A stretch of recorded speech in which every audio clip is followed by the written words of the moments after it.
Je voudrais ici ouvrir très rapidement le dossier de notre frère Bokétchou Premier. Bokétchou, c'est quelqu'un avec qui je parle trop bien.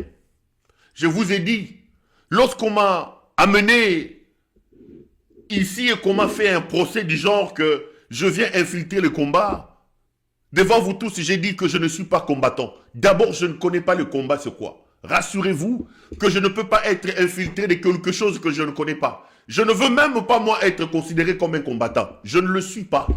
Je ne suis pas un combattant. Je ne connais pas les combats, c'est quoi? Je ne connais pas les combattants, c'est quoi? Je respecte les opinions des uns et des autres. J'estime qu'en démocratie, chacun de nous peut choisir sa ligne. Mais je n'ai pas arrêté de vous répéter ici. Je ne connais même pas ma combattant Bazabanani. Je ne peux pas vous citer 3 combattants. Et à chaque fois que leur question m'est posée, j'ai dit, la seule personne du combat que je connais, c'est Bokétchou Premier. Avec qui je parle, j'entretiens des rapports.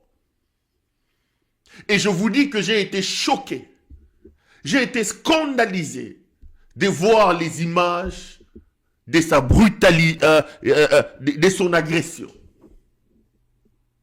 Ici, avant d'ouvrir ces dossiers, je voudrais ici exprimer mon soutien total. Alors, total.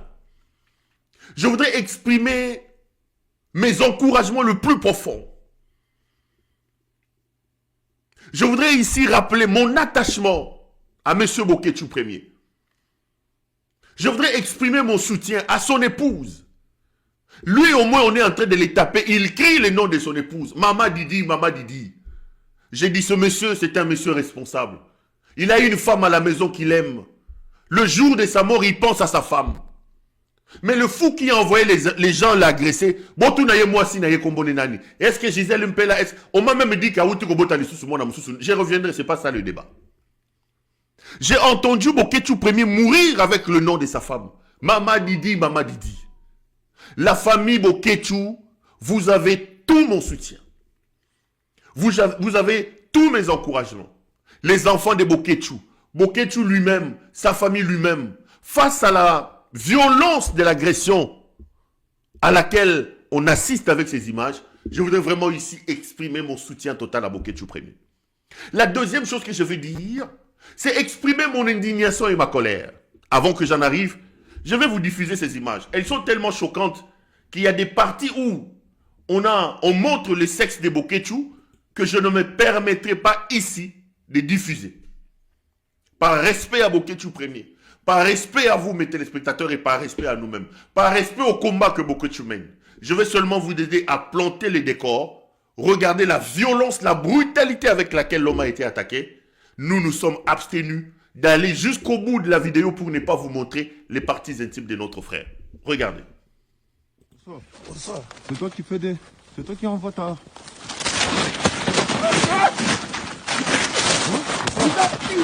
C'est toi. Tu envoies. Tu envoies.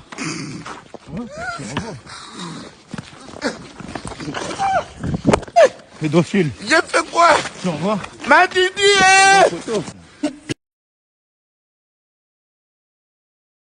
Bonsoir. Bonsoir. C'est toi qui fais des... C'est toi qui envoie ta...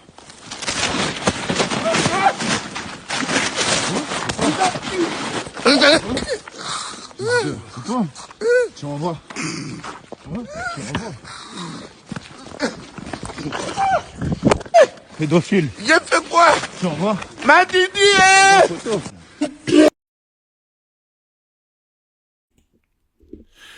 On est donc de retour sur ce plateau. Ça, c'est donc les images d'une extrême violence. Je vais vous donner un certain nombre de détails et entrer en profondeur par rapport à cette vidéo.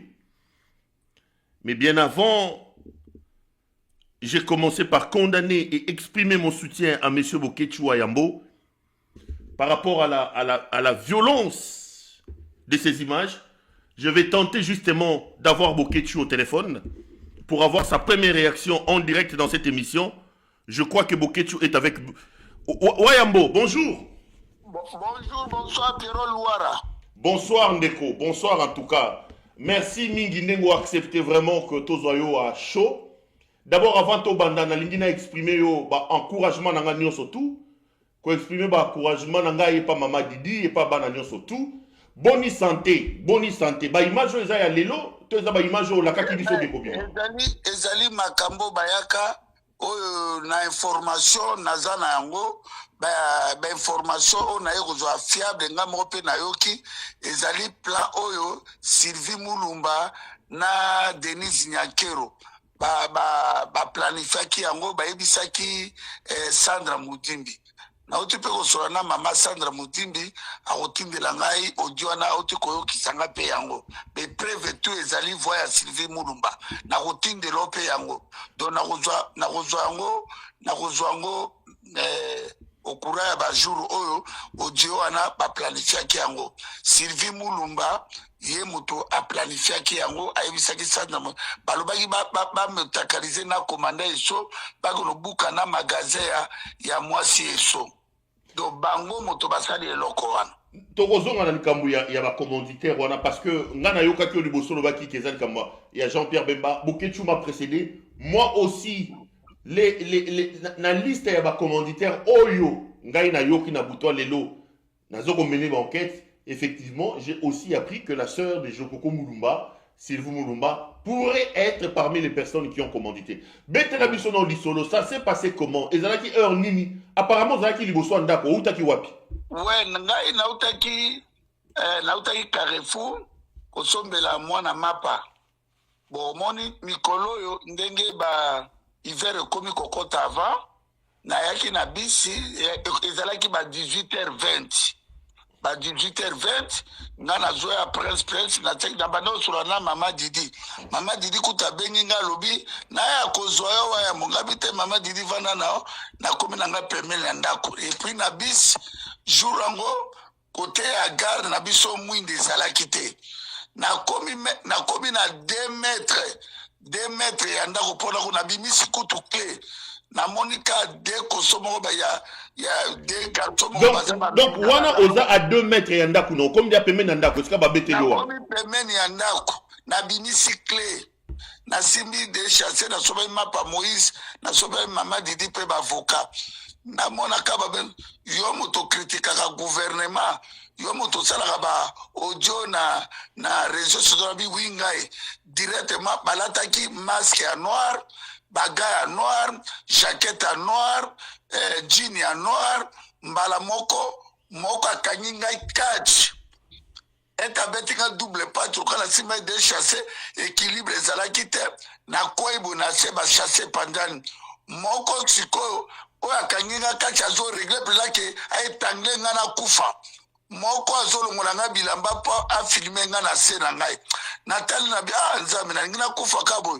Na zobele la voix ezobima te na biso na landi na bende lamba na kokufa na tomboli na kotisi loboko ndenge arigenga kati na tiki wana oya ko filmer a filmer alors abendi oya ko filmer abenda ki o pantalon ton yo fandi okoi na se wana na koi na se suko o muso akaninga kati pedake na pe mate na lobata voix bimate ngaso Saint Esprit ko lobela ngai ngabi so na landi ke kotombolela lamba wana ko régler nga makasi peme ko kende siko na tikeli oya ko filmer ya mutakala azo filmer na seconde na kotisi loboko na zumo espace na bandi ko benga mama Didi babandi na bengi les gens du quartier les assassins mbala moko na bengi na mama mama Didi ayoki mbala moko mama Didi abimina Moïse Mama Dida gangili basase enta bata quartier pe babimi mbala moko bakimi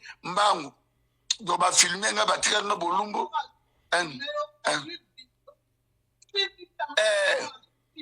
azu video a filmaki po mama Dida monaki bango mbala moko atindiki video wana natasko barabe nabi koma barabe ba komena senga ti aw après l'information na ki kozwa mutu moko boye po Jean-Pierre Mbemba paza mutu a N mutu moko boye ya Jean-Pierre Mbemba na chauffeur ya Eva Bazai baserika kanenge nazo pupula Jean-Pierre Mbemba wana moto la biwa yambo soki mutu asali yo boya petit nanga mona ebiye ezali Jean-Pierre Mbemba etape chauffeur ya Eva Bazai wana a confirmé ngai na vandi silence après quelque bajutango na ke directement na pesa ki tate Moïse abengi mbila.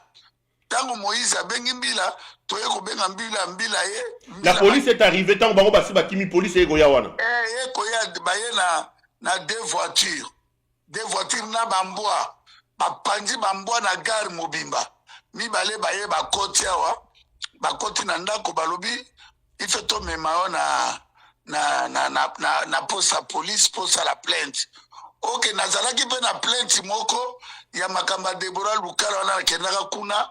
Oui, nazalaki nango mena yebaki te. Tango na sisi Deborah Lukala pe apportaki au plainte. Yeba apportanga plainte kama musique yo.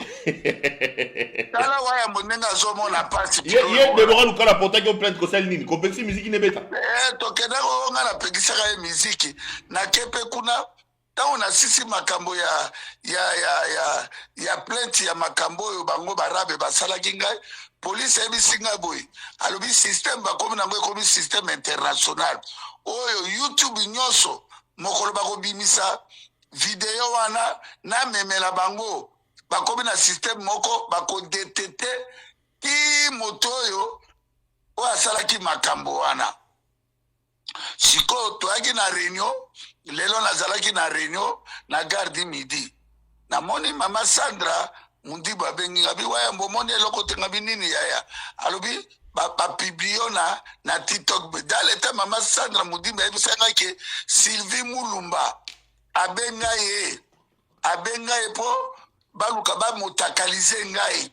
Ba motakalize ngai ngane bisaki mama tindela ngai audio wana abi waya mbona kotindela yango comme audio ezebale lelo sikoyo tovandi comme na benga ki Sandra pa bengi ngai ayokisi ngai audio ndenge Sylvie Mulumba zoloba. Donc si mutu commanditaire ya biloko oyo eza Sylvie Mulumba leki achekoko Mulumba wana wa Sylvie Mulumba mutaza conducteur. Donc et toute façon mercredi okozwa audio wana tokotia ngo mokili mobimba bakolanda ndenge alobaki. Donc Sylvie Mulumba na Denise Nyakero. Est-ce que zongi na la police a ba image bimi pour la sabango la police? Enquête est commis wapi na la police? Non, ebimi kana butwa ngana yaki na siko nde bana bazwi yango lobi na kozonga noma selon ndenge na saliboy po police yawa baumisa makambo.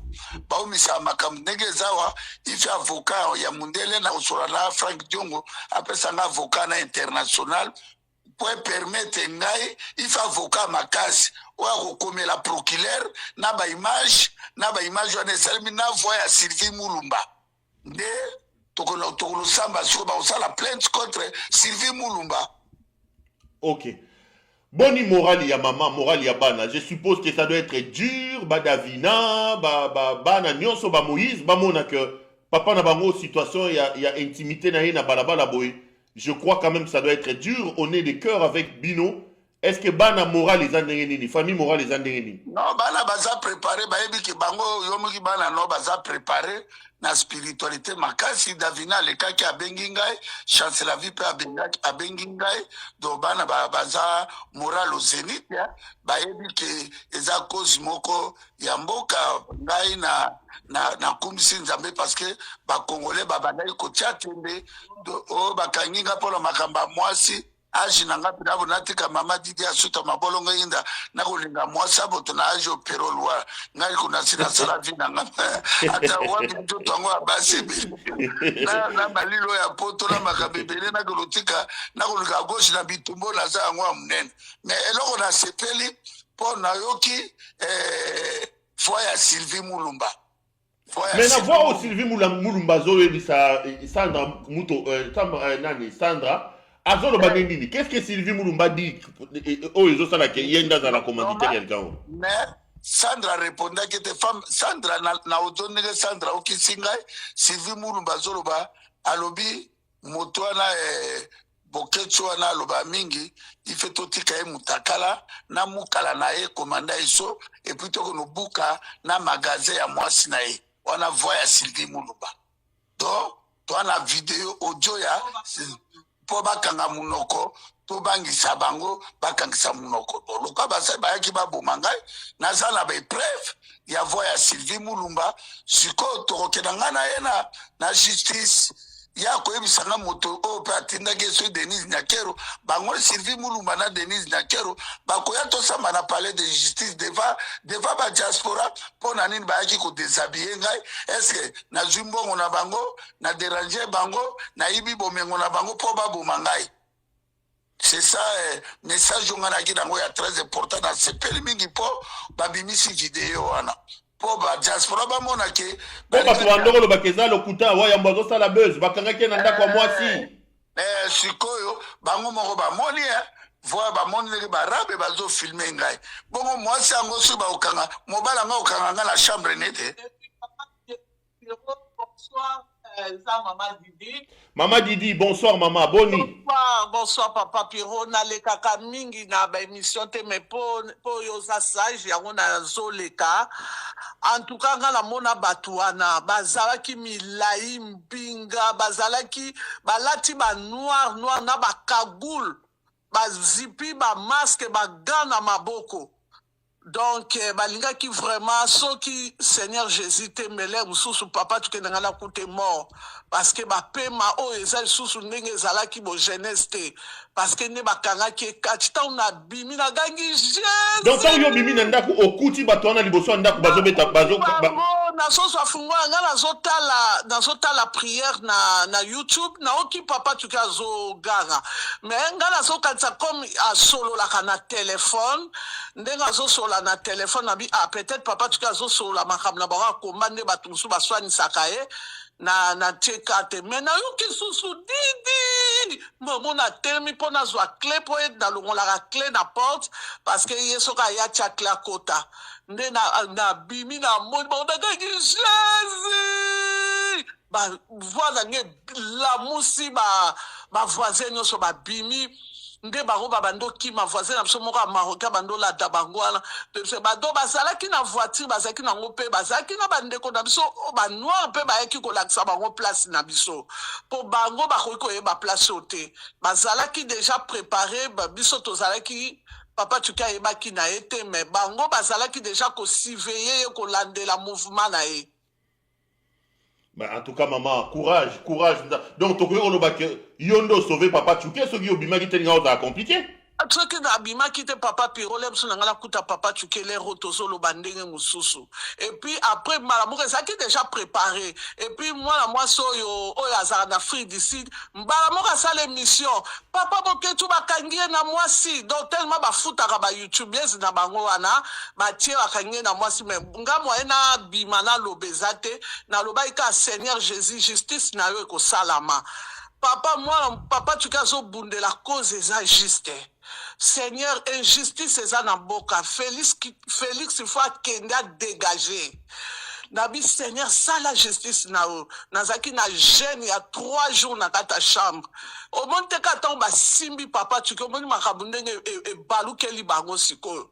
Et ye somo bala moko na makambo mama Sandra bimisi ya mineli. En tout cas, biso tozo pe sabino ba courage ebele hein. Ba congolais basé belé ba Rolanda yo fan d'ana papa tu peux la mugane. Ba yo ga communauté c'est moi je suis heureux que on réagit. Oro bana bande congolais ndenge nini yo mto fan d'ana mobile na bitumba nyo sazo bunda on. Ah papa Piro papa boketu po ba kolo bateke na kumisaye po mobile nanga boketu ebi ente. Ayebi motema mabete. Papa boketu akoli na famille a riche. Makoli na famille pauvre mais ngai kutunde mutu na koli bien nazo ba vraiment ngala koli na famille très bien boketu ayebi ente abundi bitumbo ezayete nandenga koma koloba atanga moko elekela kanga. En tout cas courage maman Didi, merci mingi, merci nengo pesi biso mwata mukeo, vraiment merci mingi. Merci Pierrot. Papa boketu to silisi na yo ba congolais ba Rolando, j'espère que kobeta oyo to ko longolo bilambo yo e ko lembisa ona combattre le basu kezani yo ko bana bango. Jamais batala bolumu na ngaka ngai mokita na Yesu. Batala na bango bolumbu. nakosenga parce qu'il faut organiser grande manifestation ndenge basali ngai lobi bakosala Pierrot Louara parce que tozobundela mboka ife biso tu tozala ini na ntango oyo ndenge Tshisekedi Félix Tshilolo na mwasire bakomi bagangister na kozwaka mbongo ya Congo est capable ya kosécuriser babotoli Goma babotoli Bukavu na moment nazoloba nobo wazalendo na FARDC bazobeta na masasi na Uvira po bazoyela bato po bakele na kamera so wapi. Donc moi je crois que Pierrot Louara biso tozo s'organiser na bana elongo na bande ko mususu tokosala yango penda tokozwa manifestation ya munene o biso tout ezala Pierrot Louara ezala ba congolais tout tokosala manifestation tina ambassade ya Congo parce que tokotika makambo bote tango biso tozo se sacrifier pour la combat bato biso baleka po ba finga ngai metala malingai na kufaki déjà Pierrot Louara nazalaki déjà kokufa metaki nazala un homme juste o nzambe atiaki wana lelo zoka vwana nga ndeko na ngai nzambe pa alingaki teke mokolo na kufa po koreglo bareglaki kingo na ngai na nazwa espace ya kufungula mpona benga mama Didi soko ozala nzambe te Pierrot Louara okokufa nga namoni nde bakangi okachi wana so nzambe te okokende nyonso yango wana moto akufaka ndenge wana yaki deja liwa mais naoki saint esprit moko elobi na kati na ngai foso nazwaki ya kolongola loboko ya maître wana mpona ganga mama Didi ifezalaka force ya kimbangu be ya David. Donc moi je crois que d'ici la manifestation ekozala Europe mobimba porte na mire tina ambassade ya Congo. Félix Tshilolo doit partir, il partira.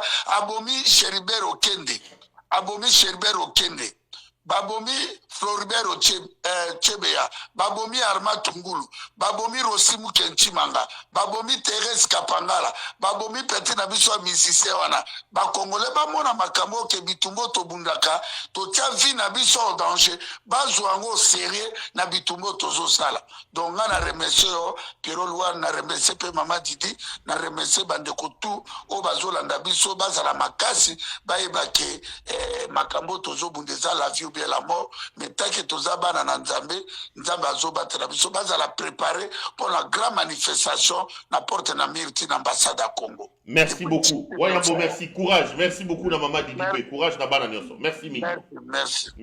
Merci beaucoup.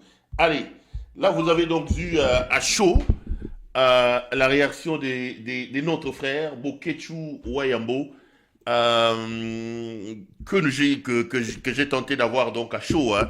Je voudrais ici le remercier d'avoir accepté donc de témoigner ici à chaud par rapport à cette agression dont il a été victime. Donc merci beaucoup Nabo Kechu Wayambo. Merci également Namwasi Nae Mama Didi Ndenge Basepeli ko Pesabiso en direct interview Oyo. 2-3 choses. Ce qui m'autant thème y a émission, vous voyez que j'ai dit agression de Bokechu, la piste des commanditaires. Parce qu'avant de monter sur ce plateau, quand j'ai eu la vidéo, j'ai essayé aussi, à ma manière à moi, de chercher à savoir qui peut être les commanditaires de Bokechu. D'abord, il faut considérer une chose. Bokechu, ça fait près de 30 ans qu'il est dans ce combat. Les 18 ans de Kabila, Bokechu a dit toutes les choses Yamabe, Yamalamu contre Kabila. Bokechu n'a pas mis de gants pour s'en prendre à Kabila et à ses hommes. Bokechu, avec ces gens, ont décidé d'interdire les concerts de se produire en Europe. Pendant plus d'une décennie, les musiciens ne venaient plus jouer en Europe.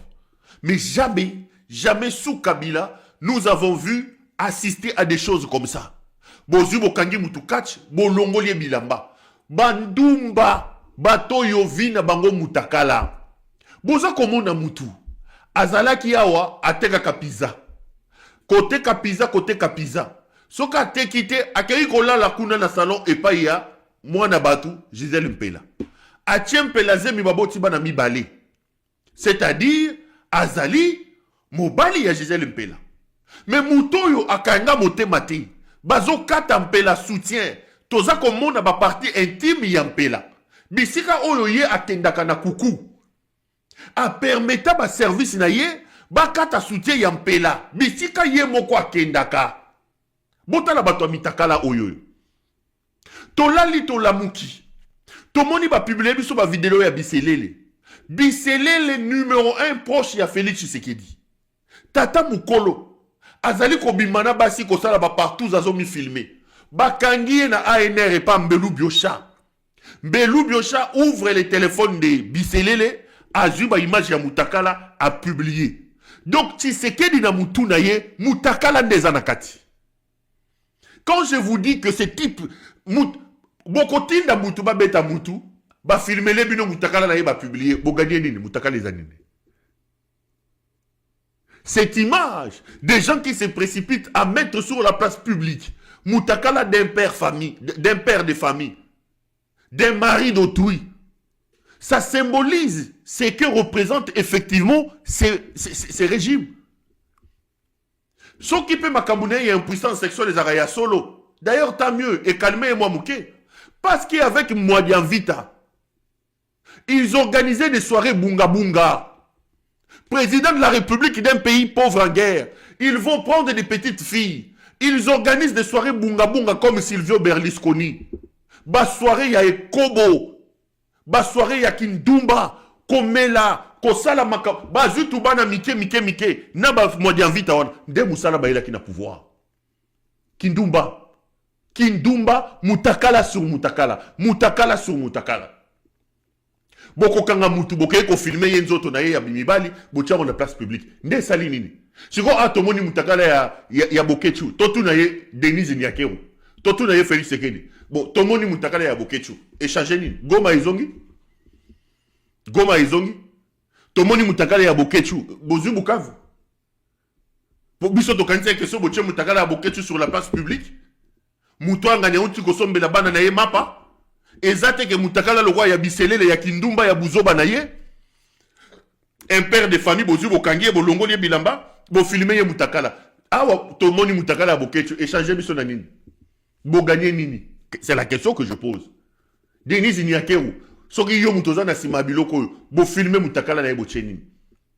Je disais cette image vous renvoie et symbolise effectivement l'idée des gens qui sont au pouvoir. L'état d'esprit de ces gens. L'état d'esprit de ces gens est défini dans la vidéo ya Bokechu Yambo. C'est ça leur état d'esprit. Batomi Takala. Bokechu ici a malmené Kabila.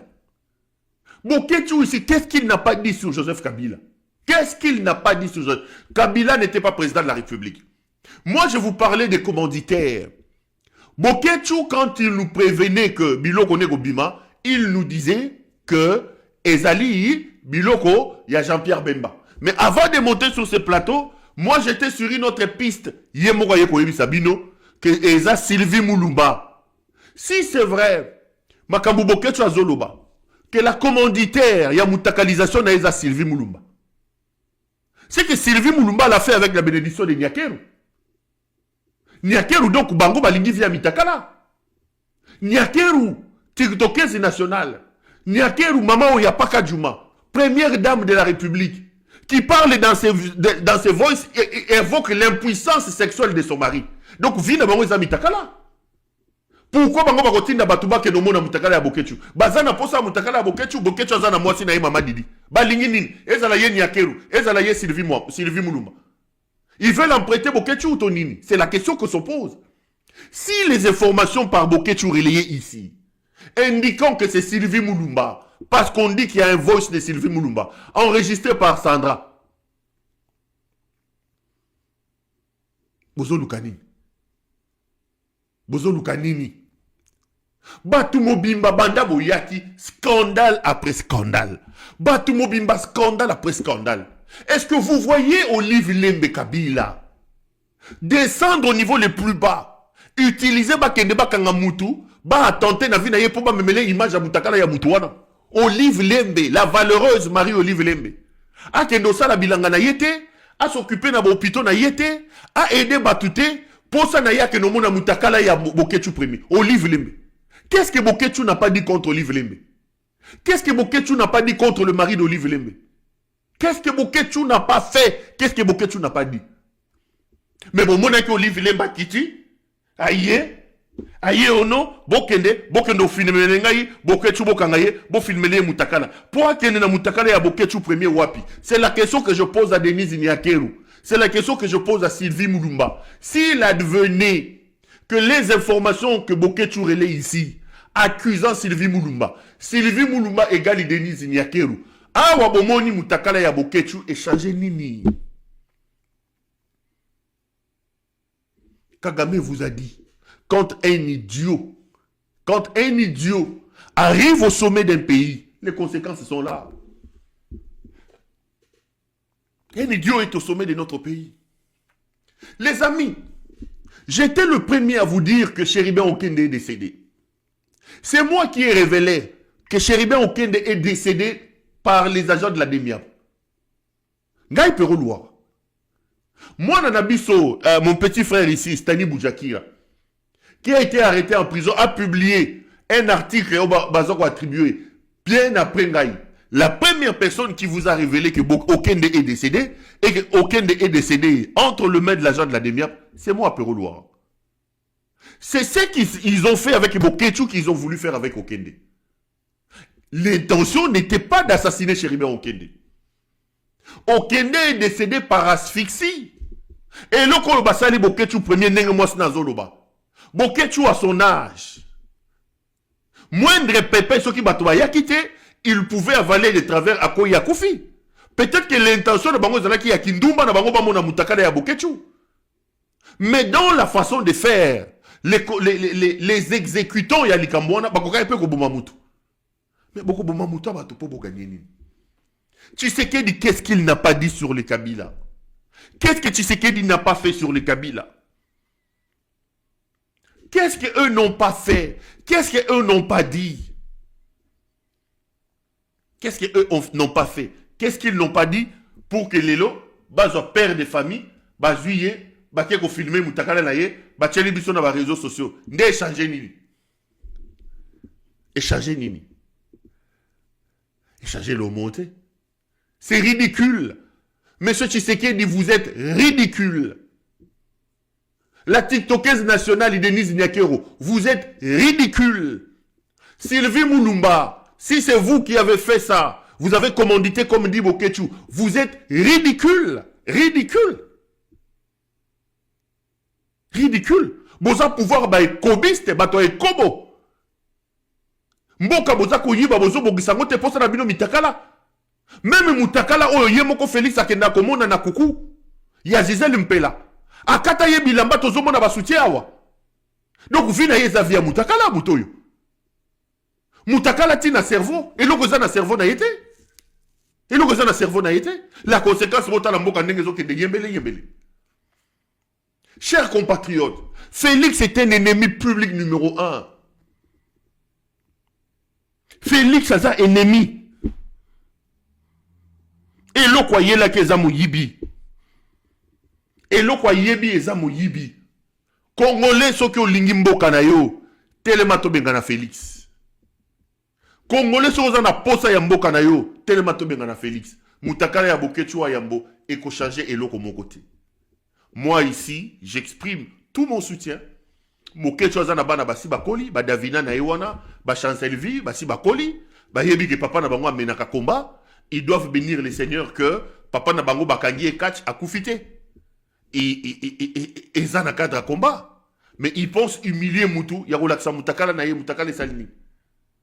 Moutakala Salini. Tangu banani ndibouana bazo filmer Moutakala ya Bokechu bazolobo, tu es un petit truc comme un gamin. Tshisekedi nase soko to moni Moutakala Tshisekedi eleki ya Bokechu na nini? Bokolobisa batu na biloko photo lo na télévision. Na biloko photo bimisa à tête ko bimisa parce que vous avez un eleki. Parce que vous voulez l'humilier en disant tu as un petit truc, tu as un petit truc. Tshisekedi avec son gros ventre là, il pense que lui, il dépasse Bokechu en termes de kilos. Bokolobi sabiso biloko yo, tokoki koloba wate. Parce que vous êtes des idiots. Idiotie nabino eleki mokili. Tokoya koloba makambu oyo, et koki kobima na minoko na bisote. Parce que ça ne va pas, les amis. Bokero filmer tata yabatou. Et regardez comment il est petit. Regardez comment il est petit. Tu sais qu'il a filmé peut-être là, il y a Bokechu nanine. Yo mulumba soki Sylvie, bino bat botindi bat. Bokechu azamukie, ok, tondimi. Bon filmer, il y a Tshisekedi, bon tchana ba réseau sociaux. Puisque c'est le terrain sur lequel vous voulez nous amener. Filmer Tshisekedi tchaye. Avec un gros ventre là, qu'est-ce que Tshisekedi a? C'est ça le pouvoir, c'est ça votre image du pouvoir. Bande d'idiocrates. Vous prenez un pays grand comme le Congo, avec tout ce que nous avons comme richesse. Tout ce que nous avons comme enjeu. Vous réduisez la République Nabiloko Yamitakala. Vous réduisez la République Nabiloko Yamitakala.